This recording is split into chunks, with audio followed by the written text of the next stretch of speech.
Buonasera, altra puntata di Preview ancora nel segno di Lucarelli, perché oggi ha parlato in conferenza stampa l'allenatore del Catania, ancora nel segno ovviamente della squadra rossazzurra, ma ci occuperemo anche di altro, del Messina, della pallavolo, ma anche della Serie D, perché domenica è in programma un big match importante fra Siracusa e Trapani, ma parleremo anche della Cireale. Questo e tanto altro all'interno di Preview con i nostri ospiti, a partire da Luca Di Gregorio. Ciao Luca, buonasera. Ciao Marco, grazie dell'invito. Vicepresidente degli allenatori di Catania, ma anche osservatore scouting delle rappresentative giovanili della Lega Nazionale Dilettanti della Sicilia. Sì. Grazie Luca. Grazie, grazie Gianluca. Che parli? Gianluca Russo, ciao, buonasera. Ciao Marco, buonasera a tutti.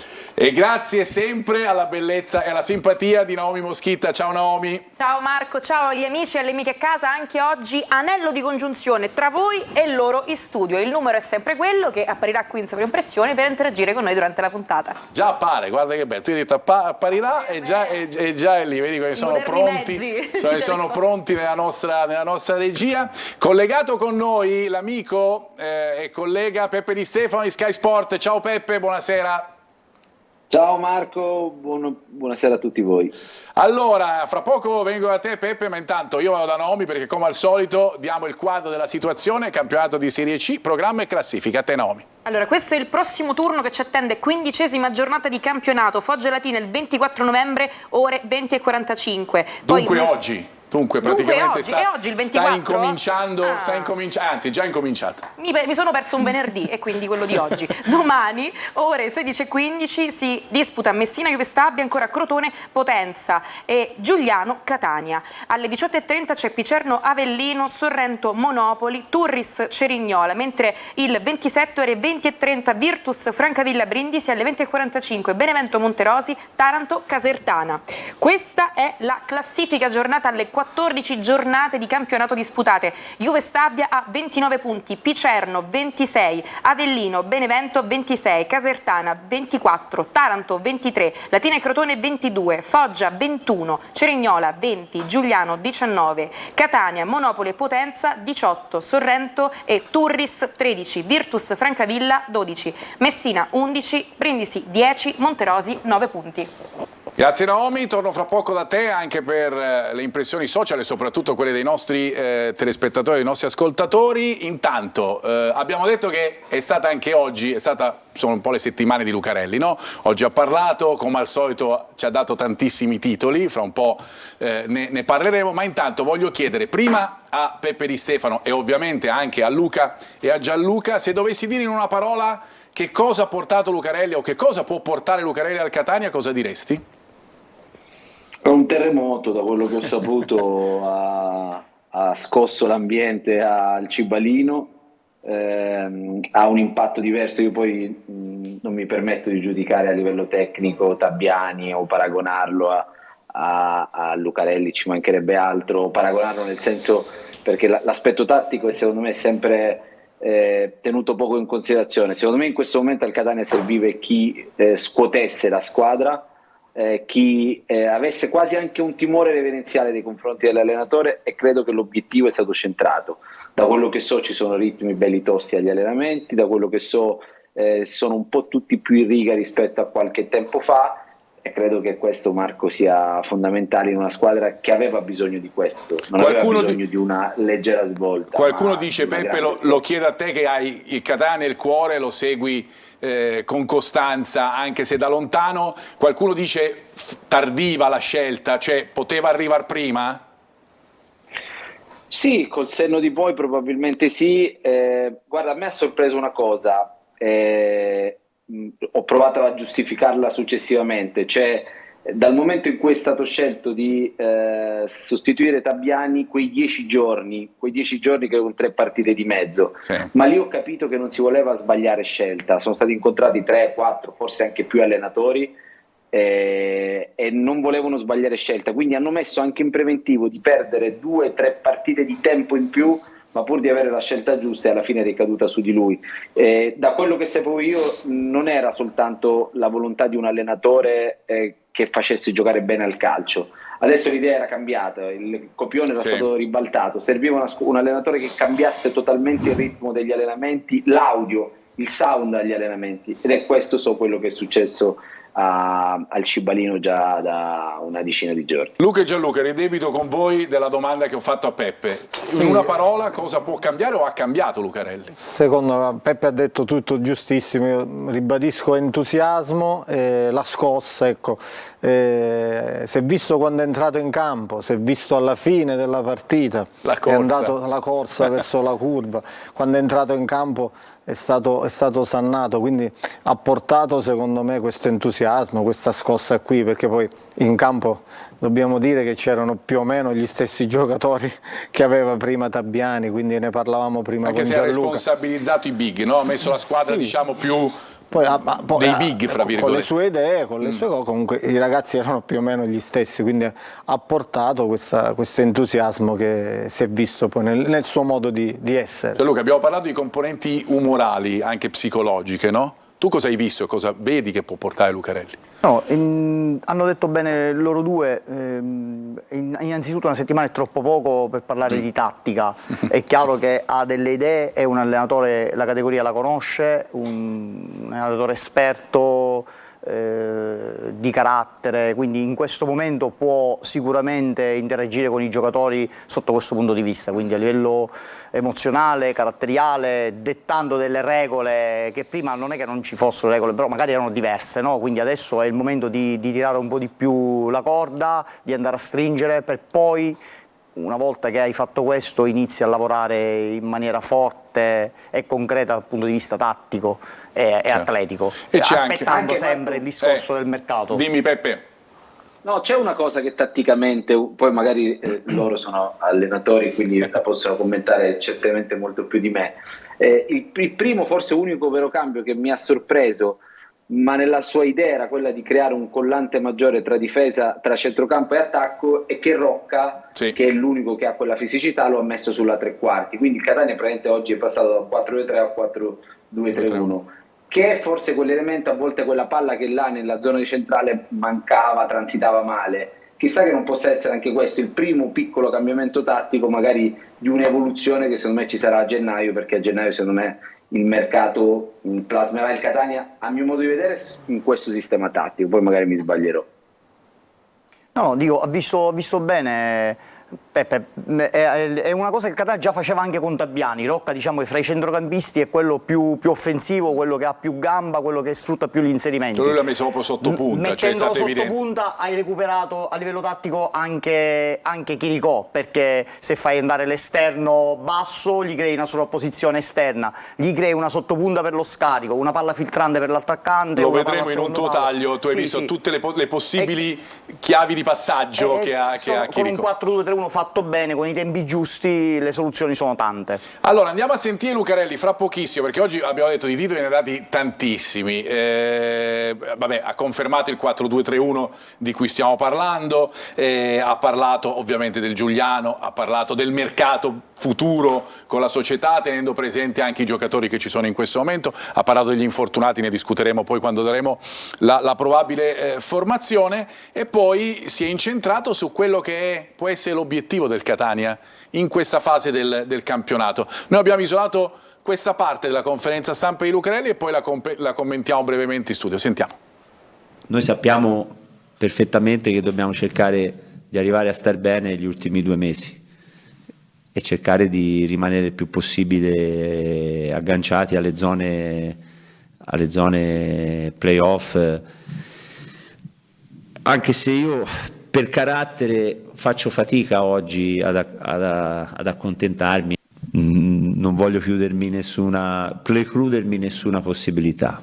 Io voglio puntare al massimo e poi vediamo quello che è successo, sapendo che è difficile, sapendo che sarà complicato, sapendo che ci sono tante squadre, ne abbiamo tante davanti, però oggi io non posso dire fissarmi un obiettivo, perché fissare un obiettivo che non sia quello più importante vuol dire limitare la squadra. Quindi noi dobbiamo coltivare un sogno, questo deve essere il nostro mood, coltivare un sogno, e ovviamente noi dobbiamo coltivarlo ogni giorno in allenamento e a maggior ragione la domenica in campo, perché io oggi se dicessi arriviamo primi non sarei credibile, no? Perché la situazione la conosciamo tutti, però io dico coltiviamolo questo sogno, non costa niente e lo possiamo fare senza promettere niente a nessuno, ma possiamo farlo, cioè i sogni vanno coltivati. I sogni vanno coltivati. Peppe, è la strategia giusta in questo momento per il Catania?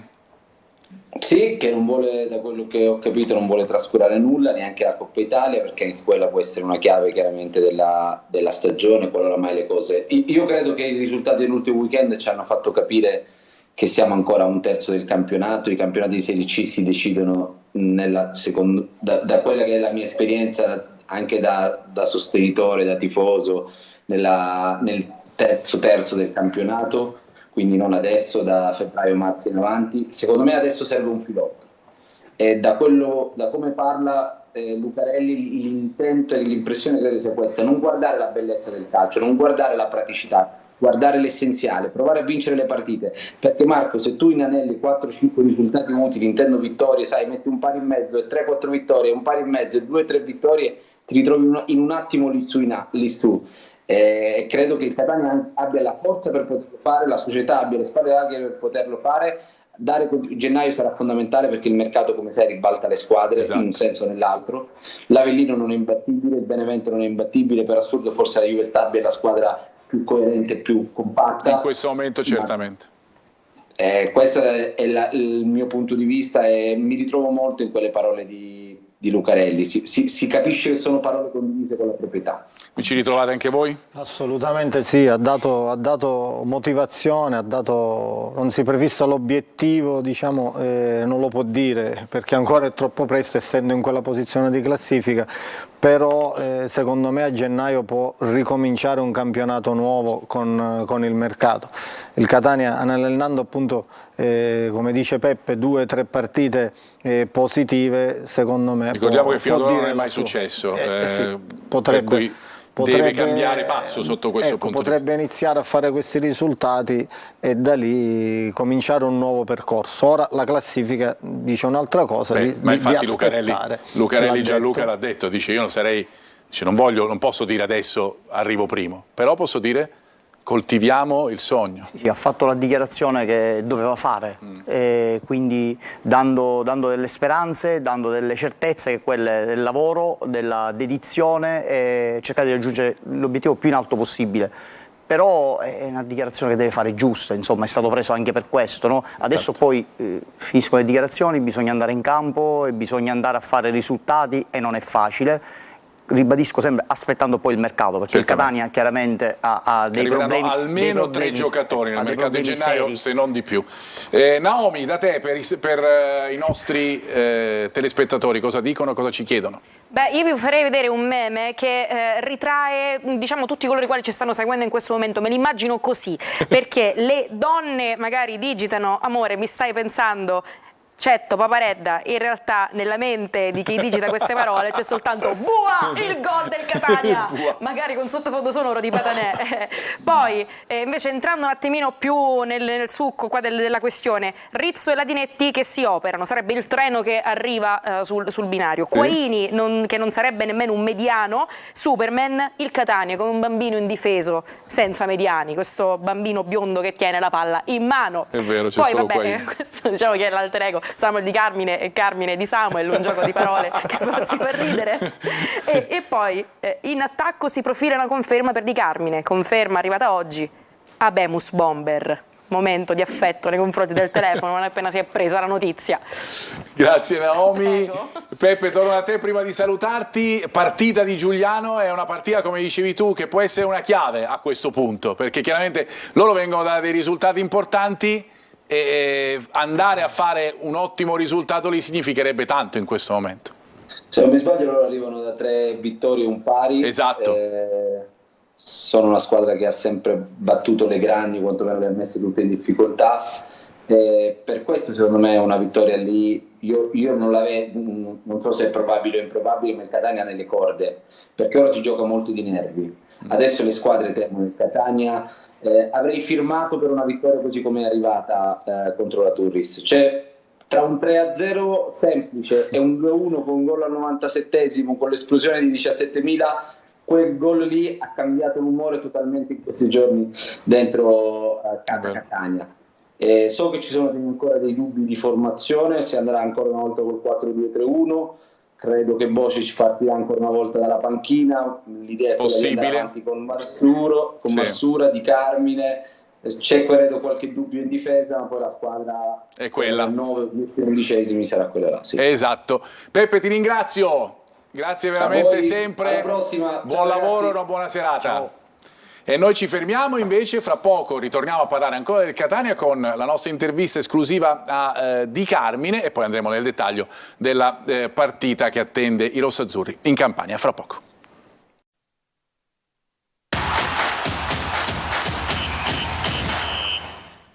Entriamo nel vivo, abbiamo parlato ovviamente di Lucarelli, della conferenza stampa di oggi, delle parole sul sogno rossazzurro e parliamo insomma un po' di questa partita che attende la squadra. Lo facciamo perché insomma abbiamo detto il gran gol di Buà, il gol di Buà che ha fatto tanto esultare l'amico Angelo Patanè dopo la rete del 2-1, che ha chiaramente cambiato, l'ha detto Peppe no adesso, l'entusiasmo della piazza, no? Gianluca o Luca, insomma, dite, Sì, no, dico, ha detto bene Peppe, è un gol arrivato al 97esimo, è classico nel calcio, palla inattiva, non ci spera più nessuno, e poi arriva lui di destra, la mette al secondo palo e si vince 2-1. È bello così, ha dato entusiasmo, è diversa, come diceva Peppe, da una vittoria di 3-0 scontata. Sofferta, e paradossalmente questo gol può cambiare le sorti magari del campionato, del futuro del Catania. Ecco, potrebbe essere anche un segno importante per le sorti della squadra, secondo me. Vediamo cosa ne pensa Di Carmine, che è rientrato proprio in un momento in cui al Catania è un pochettino cambiato tutto, no? È cambiato l'allenatore, non c'è più il direttore sportivo che c'era prima. Sentiamo cosa ci ha detto Di Carmine. Samuel Di Carmine, sei tornato dopo l'infortunio, insomma un po' cambiato tutto nel Catania, soprattutto a livello tecnico. Che cosa è cambiato con Lucarelli? Che cosa hai visto di diverso? Beh, innanzitutto sono contento di essere tornato perché un mese fuori e soprattutto per me è lungo, un po' sofferto.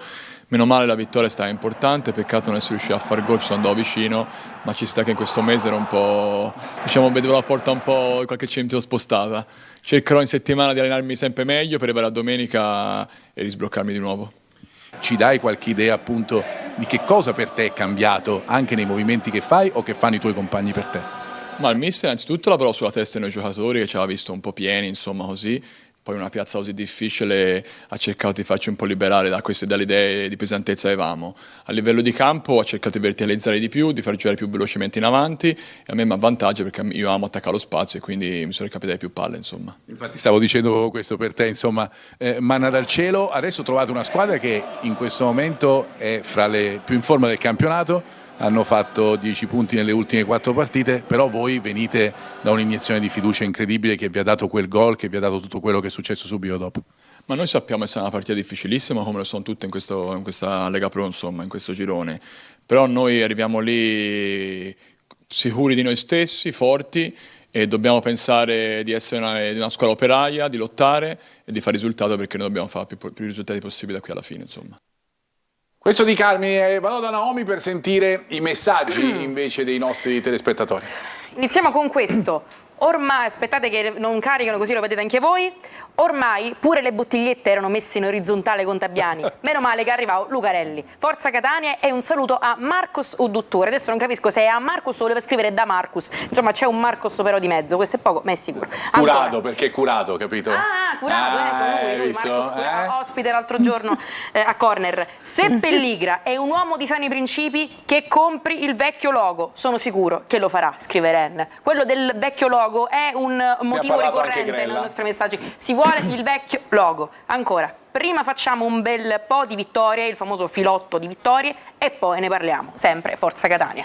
Sempre Forza Catania e di Carmine che dice insomma quello che noi diciamo da un po' di tempo, no? Creare la possibilità, anzi che tu dicevi Gianluca da un po' di tempo, creare la possibilità di Carmine di avere dei palloni giocabili, più palloni giocabili, sì, più spazi dove inserirsi. Fa specie sentirlo adesso, dopo 3 mesi di campionato. Bastava andare a vedere un attimino i gol passati di Carmine. Potevano partire da là, ecco, lo staff di Tabiani poteva partire da là, dai gol precedenti di Carmine, sapeva che era un attaccante che doveva attaccare la profondità, sistemi 2 o 3 giocate per attaccare la profondità, verticalizzare, avresti risolto gran parte dei problemi. Con la Turris dopo 6 minuti, passaggio in verticale di Buà e di Carmine che sbaglia di poco, il tiro è lì e questa è la ricetta. Infatti, come diceva Gianluca, la cosa che si è notata domenica è la verticalizzazione, questa è la cosa che magari prima c'era un po' meno, domenica si è cercato di più, di Carmine ha sfiorato credo anche il gol, l'abbiamo visto poco fa. Una bella parata del portiere. Quindi già qualche piccolo cambiamento c'è stato. Quindi, poi parlavamo poco fa con Gianluca delle palle inattive. Cioè, il Catania prima credo che non aveva fatto nessun gol su palla inattiva, se non sbaglio, ora 2 addirittura. Ecco, un piccolo cambiamento. Di Carmine ha parlato di una pesantezza, evidentemente la squadra era caduta in una situazione da cui poi non è riuscita più a risollevarsi, magari ovviamente non solo per colpa del precedente allenatore, ma perché quella era la situazione in quel momento. Andiamo a sentire ancora di Carmine invece su quelle che sono anche le prospettive sue, individuali, personali, per questa insomma, parte ancora restante del campionato, 2/3 di campionato che restano da giocare. Intanto magari c'è un obiettivo parziale, tentare di recuperare quanti più punti possibili entro la fine dell'anno solare. Questo ha detto anche Lucarelli, no? Ha messo un po' quella scadenza in questo momento. Beh, questo per noi è fondamentale perché tutti sanno cos'è Catania, cosa vuole Catania e cosa dobbiamo dare noi per i tifosi per farli stare vicini a noi. E quindi cercheremo da qui alla fine di cercare di fare più risultati possibili utili, insomma. Ma sai, io lo dico dal primo giorno che sono arrivato, è una tifoseria questa che ti fa volare in campo, c'è sempre stato vicino, soprattutto per magari uno come me ti aiuta a dare qualcosa in più. Dobbiamo essere più bravi e alimentarli con dei risultati e con delle prestazioni, diciamo, all'altezza loro. Senti, il tuo obiettivo personale, ne abbiamo parlato più volte, è vero che c'è stato lo stop, è vero che avevi iniziato bene con dei gol anche importanti, con delle doppiette in partite importanti, che cosa ambisci a fare? Magari a raggiungere quelli che sono un po' più su nella classifica cannonieri? Vabbè, quello sicuro, ambisco a raggiungere le prime posizioni, quello l'ho sempre detto. Non mi metto il numero di gol perché non me lo sono mai messo, ma voglio farne il più possibile. Vuole fare il più possibile ed è normale che sia così, c'è Murano che è scappato là davanti, per cui insomma ci prova anche sotto questo punto di vista il bomber del Catania Samuel Di Carmine, in attesa poi di capire che cosa magari arriverà dal mercato, perché bisogna capire dove poi il Catania andrà ad agire per rinforzare i vari reparti. Statistica a confronto della partita, andiamo un po' già verso la partita con il Giuliano. Ci siamo concentrati, Gianluca, su questi dati, di solito ne mettiamo un pochettino di più, questa volta ci siamo concentrati su questo. Io la prima domanda che mi viene spontanea è i tiri subiti, no? Il Giuliano ne subisce parecchi, è 59esimo su 60 in questa partita. Se il Catania è concreto può far male, mi viene da dire. Sì, bisogna continuare con il tema tattico, con il piano gara della partita che ha fatto in casa il Catania, quindi verticalizzare, attaccarli sugli esterni e là gli puoi fare male, perché Giuliano comunque dalle statistiche si può vedere che è una squadra che nonostante giochi con un 4-3-3, con un sistema di gioco 4-3-3, comunque raramente va sugli esterni perché non mettono cross, è 55esima su 60, pochi calci d'angoli a favore, addirittura penultima su 60 squadre, così come tiri subiti, quindi anche nell'1 contro 1 non è che abbia statistiche eccezionali, quindi è una squadra molto lineare, poi nel dettaglio la vedremo dopo, anche se ora ha tirato fuori questi due ragazzi, Ciuferri, Ovisia, che sono tutti giocatori giovani che stanno facendo molto bene in questa parte del campionato. Credo che viene da 3 o 4 risultati utili consecutivi. Per di più, le ultime due ha fatto il pareggio in casa del Benevento e la vittoria in casa dell'Avellino. Sì, per cui questi sono gli ultimi due risultati del Giuliano. Andiamo sotto l'aspetto tattico, dicevamo. Che cosa abbiamo notato dalla partita con la Turris? Parto, Gianluca, dalla fase di non possesso. qualche disattenzione sul gol, intanto subito, partiamo da lì, fase non possesso, gol subito dal Catania. Sì, in fase non possesso qua ho voluto evidenziare questa situazione, c'è un ritardo, non mi piace la corsa del giocatore che deve andare a coprire quella zona di campo che io ho evidenziato e quello ci permette alla Turris di segnare il gol del pareggio. È chiaro che in una situazione di palla scoperta bisogna scappare, la linea si deve ricompattare anche se là siamo in superiorità numerica, però quando la palla poi arriva al secondo palo è chiaro che la superiorità numerica viene annullata da questo giro palla e non puoi scivolare perché comunque sei orientato verso la palla e quindi bisognava essere un po' più organizzati e coperti prima. Però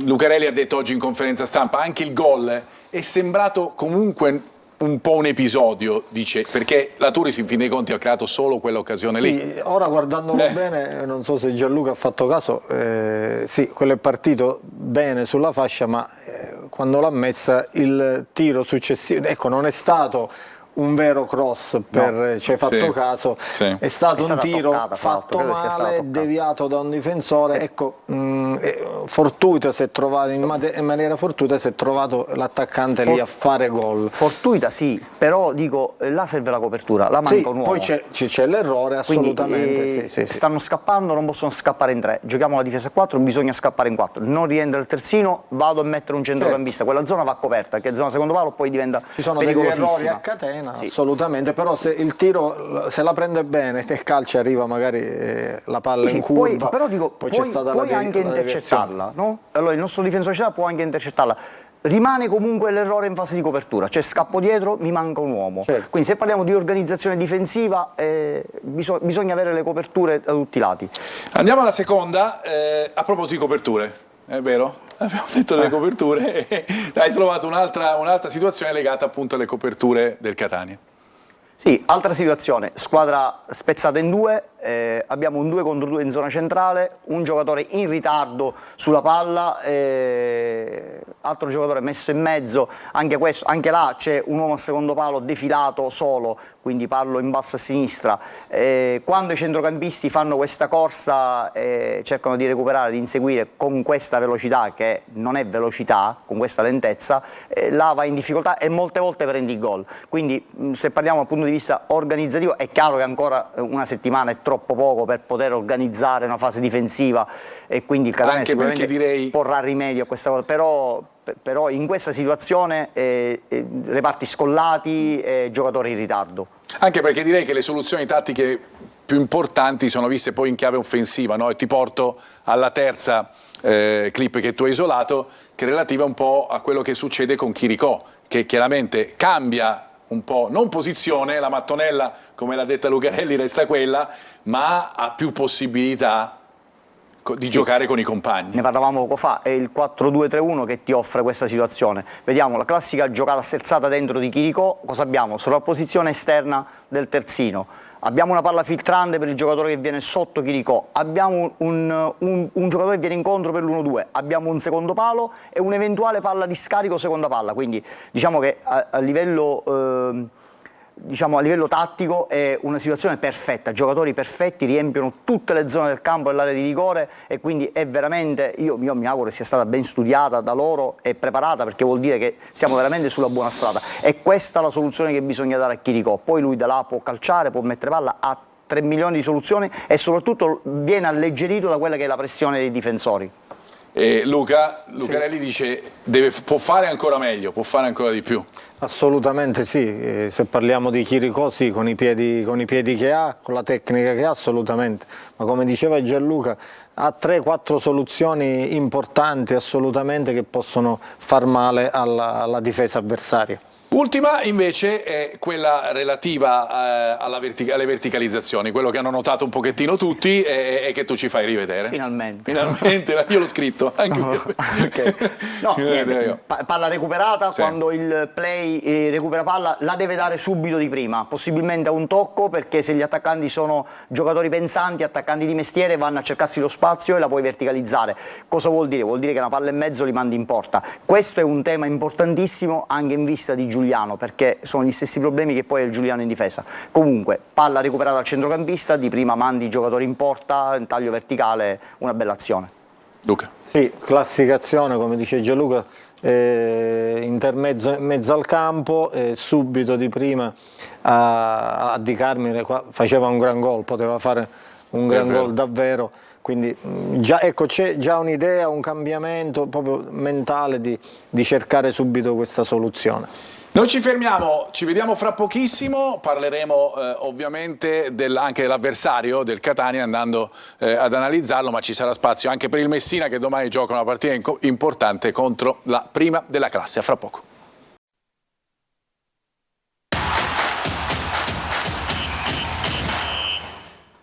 Di nuovo in studio per parlare fra pochissimo, ritorneremo a parlare ovviamente del Catania, ma facciamo un piccolo spazio per la pallavolo perché c'è un big match che attende anche la Saturnia che è impegnata in casa di Trentino, squadra campione d'Italia in carica. Abbiamo sentito l'allenatore César Douglas prima della partita, prima della partenza anche per il Trentino in questa sfida così complicata e così difficile per i ragazzi bianco-blu. Sentiamo.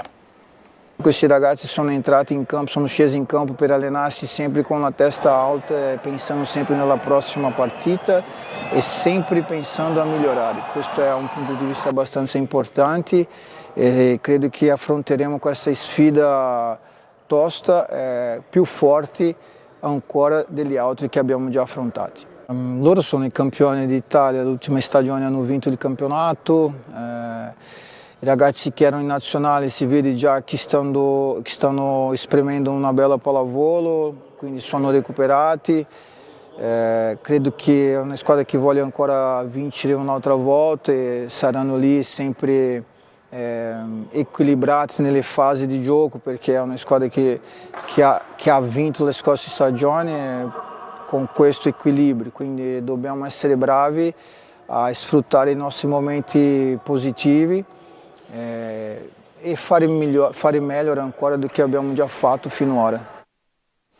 Queste dunque le dichiarazioni di César, allenatore della Saturnia, in vista della partita con il Trentino. Ci sono anche delle notizie non positive che arrivano per un giocatore della Saturnia, vale a dire Manavi, perché c'è stata una nuova risonanza per lui e l'esame ha purtroppo riscontrato la rottura del legamento crociato anteriore del ginocchio sinistro. Il giocatore dovrà pertanto essere sottoposto all'intervento chirurgico, per cui insomma stagione praticamente finita, è possibile, ipotizzabile anche che si torni sul mercato per quanto riguarda la squadra di pallavolo di Catania. Dalla pallavolo torniamo al calcio, lo facciamo con Ciccio Triolo, collegato come al solito con noi per parlarci di questo Messina.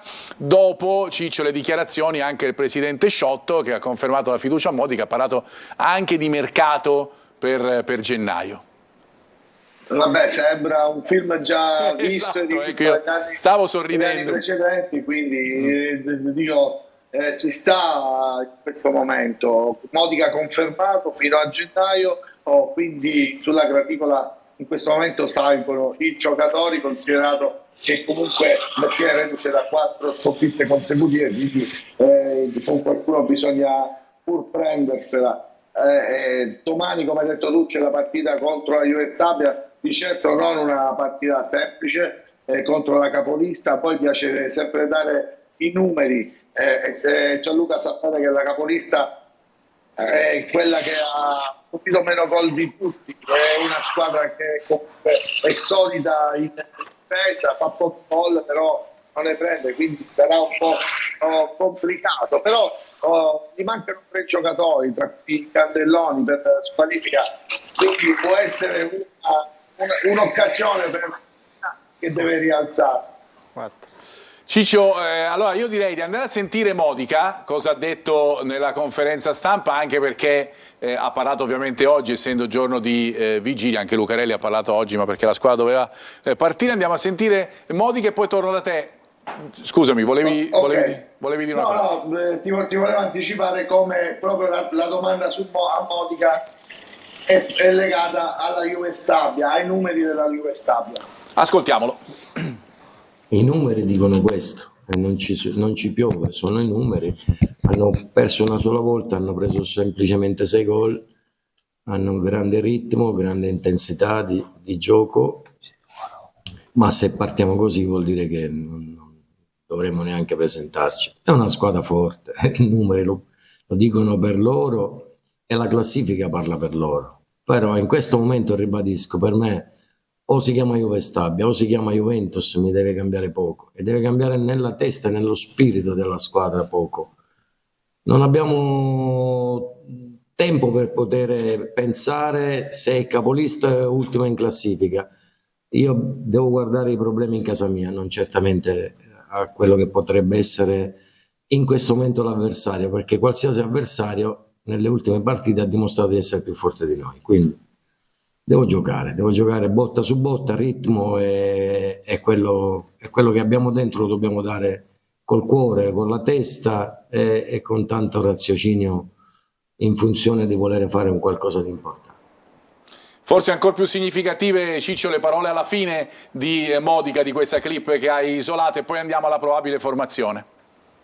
Sì, effettivamente considera che questa settimana si è cercato un po' di compattare tutto l'ambiente, la squadra è andata a cena tutta insieme per cercare di ritrovare un po' la forza del gruppo, quella che probabilmente è mancata nelle ultime settimane dopo l'avvio di Messina, di un campionato che Messina stava dimostrando di poter giocare in maniera anche brillante, e invece nelle ultime settimane si è un po' perso.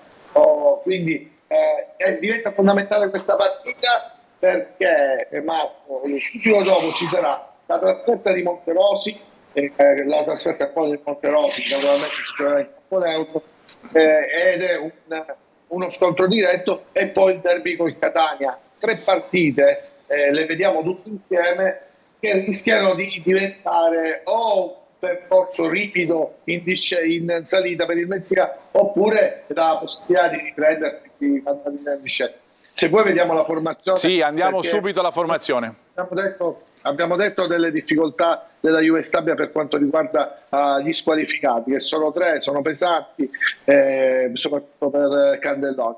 Però il Messina ha anche alcune assenze importanti, mettiamo Lia, che ha provato a recuperare sulla destra ma non ce la farà, confermato salvo.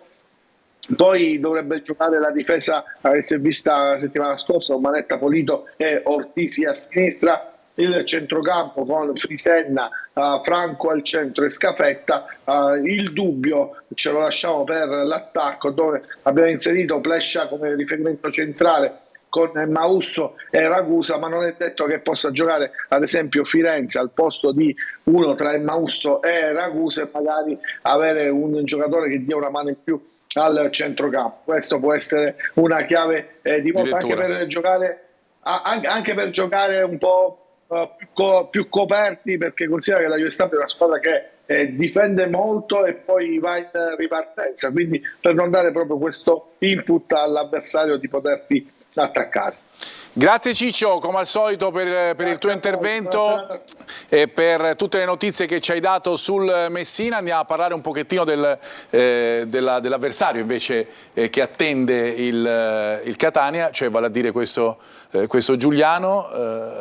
Che cosa aspettarsi? Abbiamo parlato appunto dei grandi risultati, Gianluca, ma sotto l'aspetto tattico? I grandi risultati dell'ultimo periodo, sì, chiaramente. Frutto comunque di una squadra serena, tranquilla, una squadra giovane, per certi aspetti sbarazzina, gioca con un 4-3-3, la situazione tattica che subito risalta agli occhi è che comunque non attaccano sugli esterni, perché gli attaccanti alti convergono verso il centro e lasciano le corsie libere per i terzini, molte volte si fanno trovare scoperti in quella zona di campo.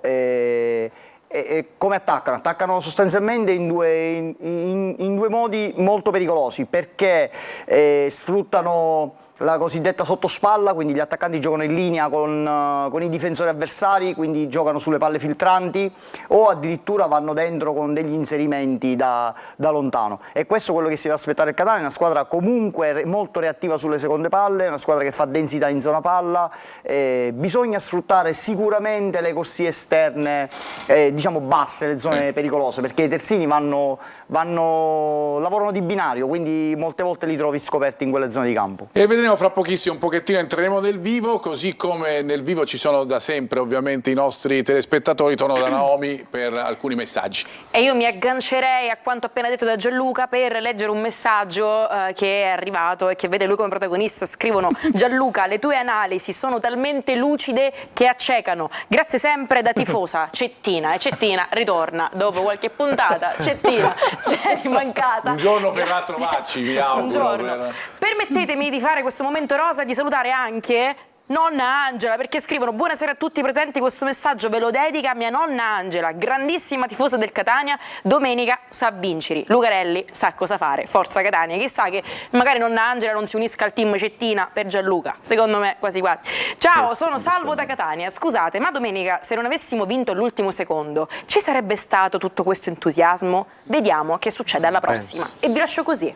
E lasciaci così, vediamo cosa succederà alla prossima. Noi andiamo a vedere alcuni dati legati appunto all'avversario del Catania, ad esempio i risultati appunto raggiunti nell'ultimo periodo.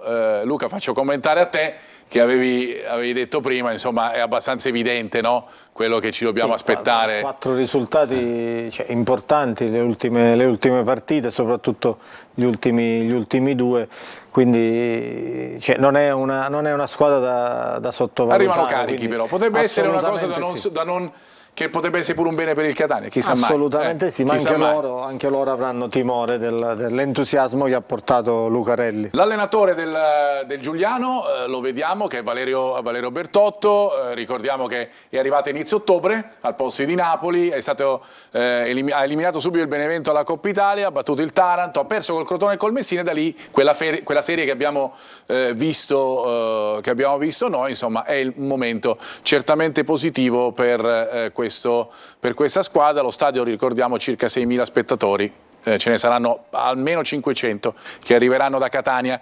Il giocatore non è proprio il faro, ma è un giocatore che in questo momento si è messo certamente in ottima luce, vale a dire Davide Ciuferri. È un centrocampista classe 2004 che ha segnato 3 gol nelle ultime 3 partite, si ispira a Dybala, è un scuola Roma, e insieme a Ovisak, che ha fatto altri gol con cui spesso si alternano, esce uno, entra l'altro, segnano tutti e 2, per cui questo è una cosa su cui il Catania chiaramente deve stare attento. Andiamo a vedere a questo punto quella che può essere invece la probabile non del Catania, scusate, questa è del Giuliano, questi sono io che ci vedo male, avevo confuso rosso-azzurro con giallo-blu, pensa un po'. Comunque pensa come sto, Naomi, pensa un po' come sto. Allora, questa qui è la squadra disegnata da Bertotto, rientra Iabré, dovrebbe essere questa con il 4-3 con Didio, Berman, Caldore e Iabré, De Rosa e poi Berardocco e Giorgione, e poi come detto Ciuferri a destra, Salvemini al centro e De Sena a sinistra. Questa dovrebbe essere la squadra che si presenterà appunto al De Cristofaro per sfidare il Catania. Dicevamo, Gianluca, della situazione tattica, no? La andiamo un po' a snocciolare con le tue clip, partendo sempre dalla fase di non possesso, perché come dicevi tu, a proposito, ne discutevamo qua in fuori onda sui passaggi filtranti, ecco. Sì, il passaggio filtrante, se fatto bene, è una giocata pericolosissima. In questo caso, vedi, la loro difesa schierata, c'è il classico buco difensivo, quindi palla in mezzo e là vai in difficoltà, addirittura prendono gol. Succede quando sei troppo sbilanciato, quando non hai un'organizzazione difensiva ottimale. Si creano questi buchi difensivi che il Catania deve essere bravo a sfruttare, e ce li ha nelle corde, e quindi là si può fare male a Giuliano. E poi ne hai isolato un'altra, qui abbiamo visto un gol e poi c'è l'altra invece con la Turris che poteva portare a un'altra situazione di pericolo, no? Sì, stesso tema tattico, un ritardo nell'occupare gli spazi. Abbiamo sempre il solito buco difensivo fra il centrale, il centrodestra e il terzino destro, là mettono palla in mezzo, poi è bravo il difensore a recuperare, però comunque l'errore è evidente e bisogna giocare con queste palle filtranti e mandare il giocatore in porta. E questo è quello che succede, o che è successo appunto, che hanno fatto le squadre che hanno giocato contro il Giuliano. Per quanto riguarda invece la fase di possesso, hai notato invece un'altra particolarità dell'attacco della squadra campana. Loro giocano così, quindi palla scoperta, spazio tra le linee, subito mandano l'uomo in porta, l'attaccante che gioca proprio sotto spalla, quindi in linea con la difesa, e là sono pericolosi. Lo fanno bene perché attaccano quella zona di campo con i 3 attaccanti, li attaccano con la mezzala, quindi molte volte vedremo l'attaccante loro tirarsi fuori dalle difensive e mandare dentro una mezzala o un attaccante esterno. Bisogna stare molto concentrati, attenti, compatti, bisogna avere il play davanti alla difesa che faccia un po' da schermo per rubare questi palloni, e questa è una situazione che dovrà veramente attenzionare. Questa è una bella soluzione, Luca. Sì, assolutamente sì, anche se però credo che non saranno così spregiudicati nell'affrontare il Catania, così almeno penso, all'inizio saranno un po' più attenti, ecco perché secondo loro non è una partita semplice. Altro inserimento che poi porta al gol, no? È l'ultima che vediamo. Sì, qua parliamo invece di inserimento da lontano, liberano lo spazio, guarda i 2 attaccanti, vanno sugli esterni per liberare proprio lo spazio della mezzala che si butta dentro, certo. Quindi anche là palla filtrante, queste sono giocate codificate ovviamente, qua fa un Eurogol, ma anche frutto della serenità. Ho visto parecchie partite del Giuliano, proprio per capire qualcosa, è una squadra che gioca il gol serena. di Giorgione, no? al Partenio. Sì, giocano in maniera sbarazzina, serena, hanno 2 o 3 giocate codificate, le fanno veramente bene, è una squadra molto pericolosa. Allora io andrei a collegarmi con il collega di Gregorio Morrone di Teleclub Italia che segue il Giuliano. Ciao Gregorio, buonasera. Noi ne abbiamo parlato già da un po', volevo le tue considerazioni su quello che il Catania si dovrà aspettare da questa partita contro questa squadra che sta facendo così bene nell'ultimo periodo. Deve aspettarsi una squadra che mette a crescita in questo momento forse una delle più in forma del campionato, probabilmente insieme a Picerno, reduce da una buona serie di risultati positivi. Prima del trittico che avevamo definito da batticuore, quello con Benevento, Avellino e Catania, il Giuliano aveva comunque battuto Brindisi, Taranto, aveva vinto il Torre del Greco, quindi la cura Bertotto sta dando degli ottimi frutti, in virtù anche del fatto che sta valorizzando in questo momento dei ragazzi che con di Napoli apparivano completamente chiusi da altri, e uno è Flavio Di Dio di Catania, un grande tifoso del Catania che voi conoscerete bene, e che Bertotto sta facendo giocare in quello che fu il suo ruolo da calciatore, cioè da esterno destro basso, un Di Dio che invece, ricordiamo, nasce mezzala. Il Giuliano sta andando forte anche sulle ali dell'entusiasmo, perché diciamo Bertotto ha saputo toccare le giuste corde motivazionali, sia innanzitutto di quelli più esperti come Caldone, come Giorgione, come De Rosa, come Russo, e questi ragazzi che con Di Napoli apparivano un po', diciamo, distanti dal titolare, Di Dio, Ciuperni, Ovisiak, ma anche Berman, tutti i ragazzi nati dopo il 2000, Ciuperni e Ovisiak reduci da 3 gol consecutivi entrambi, uno 2004, l'altro 2003, quindi parliamo di giovani su cui Giuliano ci punta forte e crede tanto, perché tra l'altro è proprietario di cartellini come quasi tutta la rosa. Gregorio. E quindi un Giuliano anche imprenditore che vuole affermarsi in questa categoria valorizzando dei giovani prospetti. Gregorio, che cosa l'entusiasmo ti voglio chiedere prima di salutarti, che si respira a Giuliano, città molto grande, fra parentesi, dobbiamo anche dirlo, ma l'entusiasmo che c'è e quanta gente ci sarà allo stadio domenica, perché credo che la partita sia molto attesa. Allora, questi risultati stanno riportando un fortissimo entusiasmo, ma non è solo i risultati, è proprio il bel gioco che Giuliano sta facendo vedere a tutti i propri tifosi, agli appassionati, perché ricordiamo che le gare oramai sono visibili su Sky già da qualche anno, e quindi questo dà l'opportunità a molti di avvicinarsi. Allo stadio sono previsti più di 4.000 presenze, anche in virtù di una bella politica che ha fatto la società del Giuliano, con un prezzo simbolico di 10 euro nelle scuole, si potrà andare allo stadio tutta la famiglia, e quindi veramente atteso il pilone, ma anche per merito del Catania, perché Catania è una nobile decaduta, è una squadra che sta stretta a questa serie sicuramente, che merita la A, è una squadra seguita con affetto da queste parti, gemellata col Napoli, Giuliano fa parte di Napoli metropolitano, insomma, Certo. diciamo, dovrebbe essere una grande domenica di sport, di calcio, e una festa anche, vi auguro, dell'amicizia. E allora ci rivedremo a Giuliano. Gregorio, grazie per la tua partecipazione, per le notizie che ci hai dato, e alla prossima. Ciao Gregorio, grazie di tutto. Una buona serata. Allora andiamo a vedere adesso, andiamo a dare uno sguardo a quella che invece è la probabile formazione del Catania. Ricordiamo alcune cose: Bocic, Rocca e Sarao sono diffidati, non sono le cose più importanti, però ve lo diciamo. Rizzo è stato operato in artroscopia al ginocchio, lo ricordiamo, ovviamente tanti auguri. Oggi si è parlato, Lucarelli ha parlato di circa 3 mesi, insomma, per rivederlo.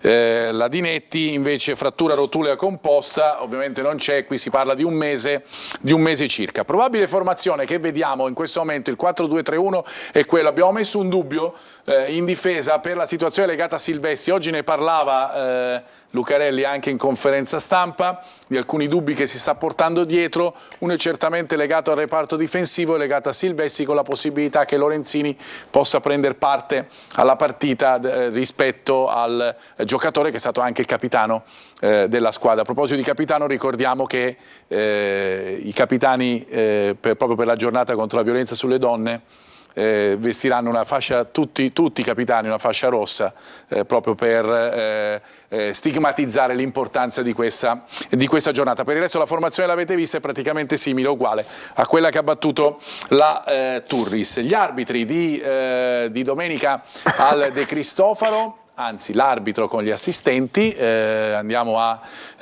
vederli, eccoli qua, Di Francesco di Ostia e poi Tempestili Roma 2 e Collu di Oristano per quanto riguarda gli assistenti. E chiudiamo con la top 11, che questa volta abbiamo inquadrato con un 4-3-3 per evitare di dire castronerie come prima, che la formazione era una piuttosto che l'altra.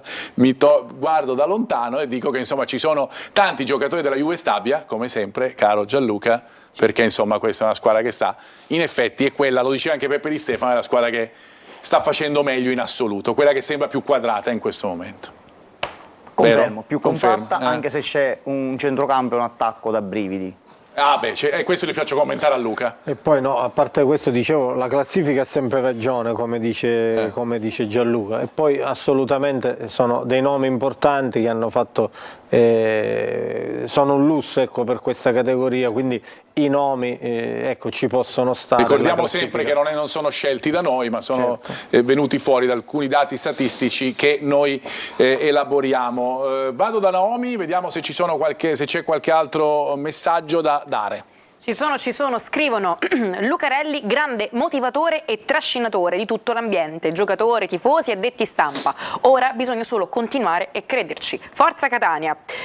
A proposito, adesso chiedono del campo di Inesima, non possiamo vedere le partite dei ragazzi del Catania. Tommaso 52, sapete qualcosa? Ci informeremo e chiaramente vi facciamo sapere, è chiaro. Lavoreremo per voi. Buonasera, non possiamo non notare che il mister Lucarelli come prima cosa abbia bocciato il 4-3-3 e cambiato modulo. Ciò conferma che il modulo di Tabbiani con 3B non era il migliore sia per i giocatori che per il gioco, ed i risultati si vedranno presto.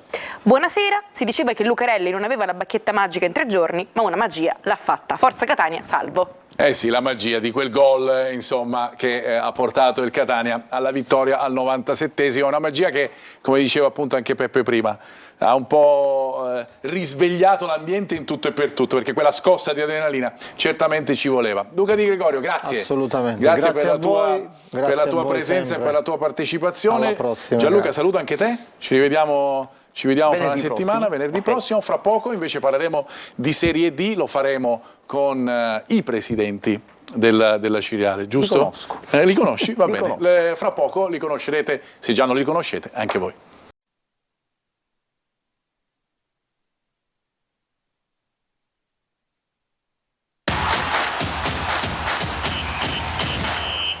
Eccoci qui di nuovo in studio per parlare di Serie D, ne parleremo assieme ai due copresidenti della Cireale, Giovanni Di Mauro, buonasera. Buonasera. Ed Enrico Strano, buonasera anche a lei. Parleremo ovviamente della Cireale, un po' del campionato, perché chiaramente è un campionato particolare che proprio in questa della prossima giornata vivrà un big match importante come Siracusa-Trapani, ma io direi intanto di partire dalla vostra esperienza. Innanzitutto, com'è guidare una squadra in coppia? È una cosa particolare, questo non lo nascondiamo, non lo possiamo nascondere. Presidente, però se dico presidente parla lei o parla lei? Direi che ci sono i pro e i contro, no? Magari se ci sono delle indecisioni si fa forza con il socio e magari si fanno delle decisioni un pochino, si possono prendere delle decisioni un po' più importanti. Un po' più importanti perché insomma diciamo uno è sostegno dell'altro, va sotto questo punto di vista, no? Su questo non abbiamo avuto mai dubbio, mai un momento di incertezza, siamo stati sempre correlati bene. Diciamo che siamo troppo amici, per cui viaggiamo bene assieme. All'unisono, diciamo, d'altro canto per guidare una società in due bisogna essere veramente guidarla all'unisono come fate voi. Intanto io saluto anche il direttore generale Pasquale Leonardo, l'Addetto Stampa Salvo Re, che sono qui in studio, anche se non li vedete in questo momento, ma ci stanno controllando, insomma, a me soprattutto, non certo a voi. Che cosa vi ha spinto a prendere in mano la Cireale e qual è il progetto che pensate di portare avanti? Perché Cireale merita, lo sappiamo tutti, merita altri palcoscenici. Sì, realmente sì, è una piazza importantissima. Noi ci siamo ritrovati già dallo scorso anno, magari faccio un piccolo escursus sulla situazione. In prima battuta mi ci sono ritrovato io che seguivo un po' la squadra perché mio figlio faceva parte, già era aggregato alla prima squadra, per cui lo accompagnavo agli allenamenti, quindi ero molto presente, diciamo, alla squadra. Pian pianino mi sono avvicinato anche un pochino alla società perché ha iniziato ad avere delle grosse difficoltà. E alcuni tifosi, noi siamo di Cireale, ci conoscono, mi chiedevano veramente fortemente di avvicinarmi alla società, cose che io non volevo assolutamente inizialmente. Poi la società è andata in grosse difficoltà economiche, penso che ormai lo sappiamo, e nel frattempo l'amico mio, ripeto, come ho detto prima, ci conosciamo da tantissimo tempo, mi ha spinto, ho avuto proprio l'appoggio morale e mi ha spinto dicendomi: che facciamo, cerchiamo di fare qualcosa, aiutiamo un pochino questa società, cerchiamo di salvare il salvabile, e da lì ci siamo imbarcati cercando di sostenere per tutto il girone di ritorno. E poi fine anno abbiamo deciso definitivamente. Sì. Abbiamo iscritto la squadra, che non era una cosa scontata, non era scontata dalla situazione che c'era in quel momento, si era venuta a creare, non era niente di scontato. Progetto? Possiamo dire, non so, un progetto biennale, triennale, a lungo termine. Rafforzare la società, questo qua è il progetto iniziale che noi abbiamo messo in mente fin dal primo momento, e poi magari ogni anno alzare una asticina in più, ma fare cose per bene, con calma. Questo mi sembra una buona ricetta, vedo che andate d'accordo anche sulla programmazione. Stiamo partendo dal basso, strutturare bene la società. Strutturare bene la società è sicuramente importante. Allora io andrei a vedere un attimino la classifica e il programma della prossima giornata di Serie D. Questa è la classifica. Reggio Calabria, lo sapete, la regina ovviamente, c'è il Trapani là davanti, c'è il Siracusa, ora ne parleremo perché avremo anche due battute dei due allenatori delle due squadre che si preparano a questo importante big match. Ora parleremo anche del vostro, quello con l'Acragas, perché è importante tanto quanto un'altra partita storica. Eccola qui, a Cireale Acragas, Igea Canicattì, Licata Sant'Agata, Porti Siracusa, Reggio Calabria, Regina, insomma, contro Real Casalnuovo, e poi San Luca Castrovillari, San Cataldese Locri e appunto Siracusa Trapani. Vado invece da Naomi, perché secondo me qualche messaggio c'è pure per i nostri due presidenti della Cireale. Ci sono dei messaggi. Intanto partiamo partirei con questo messaggio di benvenuto, scrivono forza Acireale sempre. Poi, domanda per il presidente della Cireale Strano, ci saranno nuovi acquisti nel mercato invernale? Se sì, in quale ruolo? Intanto avete acquistato Giuseppe Palma, no? Centrocampista, mi dice anche Salvo Re col vizio del gol, insomma, per cui già è un acquisto importante che avete fatto. A chi l'avevano chiesto? A lui, per cui deve rispondere lei. Allora, di solito se ne occupa sempre il direttore sportivo su queste cose, quindi diciamo che la squadra non è così malmessa, quindi non è che abbiamo bisogno di tanti acquisti, magari ancora qualcosina la faremo, però come hai ben detto abbiamo fatto un acquisto importante come Palma, un giocatore anche più di categoria di Serie D, quindi abbiamo un po' sistemato qualche tassello, qualcosa faremo magari in qualche ruolo che il direttore sportivo sa molto meglio di me, di Giovanni sicuramente. Cambio di allenatore? Da dove nasce questa? Non mi dovevi fare questa domanda proprio a me. Allora io devo trovare qualcuno che mi risponde, insomma, perché quella ci sta. Ci dovevamo pensare un po' prima. Però la risposta piace. E mi faccio anche serio. Ok. Non era una persona che poteva stare in questa società assolutamente. Come abbiamo detto poco fa, stiamo strutturando la società, stiamo partendo dalle basi, quindi le basi quali sono? Circondarci da persone per bene.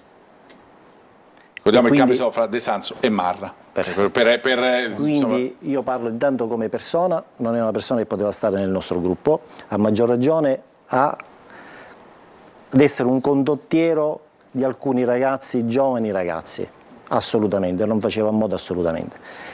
La parte tecnica non ci spetta a noi, però è anche vero che stiamo vedendo molto di più in queste 2 settimane con il nuovo mister Mara.